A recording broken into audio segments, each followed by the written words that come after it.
దేవా నీ తలంపులు నాకెంతో ఇష్టమైనవి దావీదు అంటున్నాడు. ఎందుకంటే దావీదుకి సమస్తము నడిపించింది దేవుడే.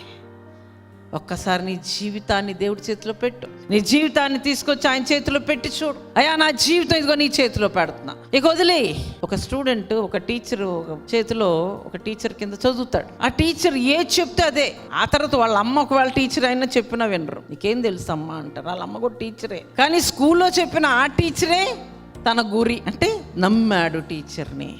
కాబట్టి నీ జీవితాన్ని తీసుకెళ్ళి దేవుడి చేతిలో పెడితే ఇట్ ఈస్ గాడ్. జాగ్రత్త. దేవుడితో మనం ప్రయాణం చేస్తున్నప్పుడు అడుగులు వేస్తున్నప్పుడు నీ ప్రతి అడుగు స్థిరంగా ఉండాలి. అంటే పక్కకి చెదరదు. బాగానే ఉంటావు, దేవుడితో చక్కగా చర్చికి వెళ్తావు, అది కాదు.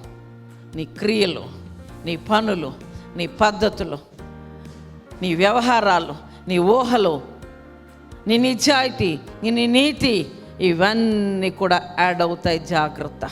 మనం అడుగులు వేస్తూ దేవునితోనే నడుస్తున్నాం. మన దేవుని బిడ్డలమే. కానీ వేస్తున్న ఈ అడుగేంటి, చేస్తున్న ఈ పనులేంటి? కాబట్టి ఇక్కడ ఏమంటున్నాడు దావీదు అంటాడు, అయ్యా నీ తలంపులు నాకు ఎంతో ప్రియములు.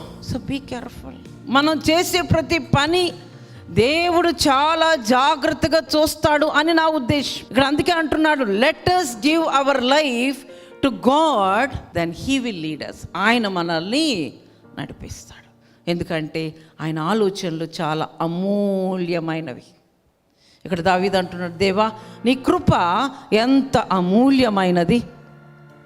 ఇక్కడ అమూల్యం అన్నప్పుడు it is more immense, very intimate and personal. చాలా వ్యక్తిగతంగా చెప్పుకోదగిన మాట అది. అయ్యా నీ కృప ఎంత గొప్పది నాయన. ఒకవేళ నువ్వు శ్రమ గుండా, కష్టం గుండా, ఇబ్బంది గుండా వెళ్తున్నావేమో, అనారోగ్యం గుండా వెళ్తున్నావేమో, let me tell you, the relationship with God is more adorable.